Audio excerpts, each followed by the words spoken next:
তা ইনসুলিন যেটা দেয় সেটা রক্তের মানে গোশতের মধ্যে দেওয়া হয়, সেটা দ্বারা তার রোজার। যে সমস্ত ব্যক্তি রোজা রাখতে অক্ষম, বৃদ্ধ হওয়ার কারণে, অনেক অসুস্থ হওয়ার কারণে, তাদের বিষয়ে আল্লাহ রাব্বুল আলামিন ইরশাদ করেন, একজন ব্যক্তি নিজে কষ্ট করেছেন, সেহরি থেকে সন্ধ্যা পর্যন্ত উনি পানাহার থেকে বিরত ছিলেন, সেটার ভিন্ন একটা নেকি, ভিন্ন সওয়াব আছে।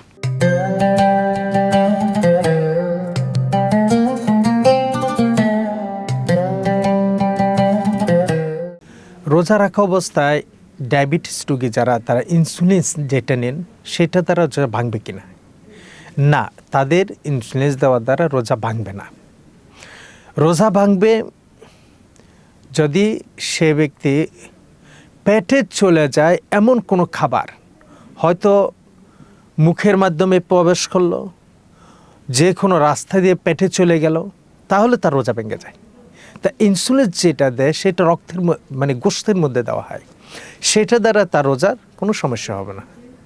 ইনহেলার বিষয়ে আপনার এই বিভিন্ন মতানক্ষ আছে, কিন্তু অনেকের মতানক্ষর মধ্যে যেটা ফুটে উঠছেন সেটা হলো ইনহেলার দ্বারা রোজা ভাঙবে না।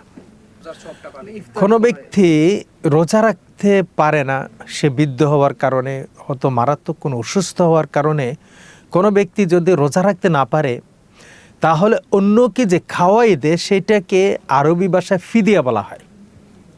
184 নম্বর আয়াতে আল্লাহ সুবহানাহু ওয়া তাআলা ইরশাদ করেছেন, যে সমস্ত ব্যক্তি রোজা রাখতে অক্ষম, বৃদ্ধ হওয়ার কারণে, অনেক অসুস্থ হওয়ার কারণে, তাদের বিষয়ে আল্লাহ রাব্বুল আলামিন ইরশাদ করেন, ওয়া আলাল্লাযীনা ইউতীকুনাহু ফিদিয়াতুন তাআমু মিসকিন।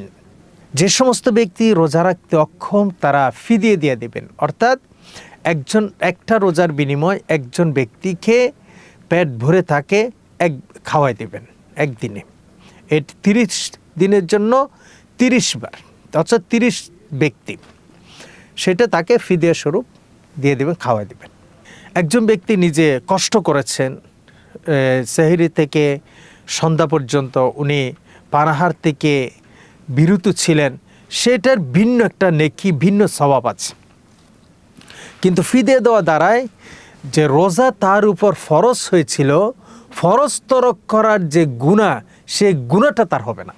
কিন্তু যদি সে ফিদিয়ে দিলে, একজন লোক ফিদিয়ে দিল, আরেকজন লোক রোজা রাখলো, দুজন কিন্তু সমান না।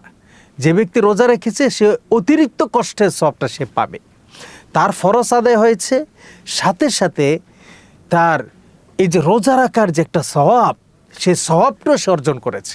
আর যে ব্যক্তি ফিদিয়ে দিয়েছে তার পক্ষ থেকে ফরজটা আদায় হয়ে গেল, যে ফরজ তরক করার যে পাপ, সে পাপটা তার আর হবে না।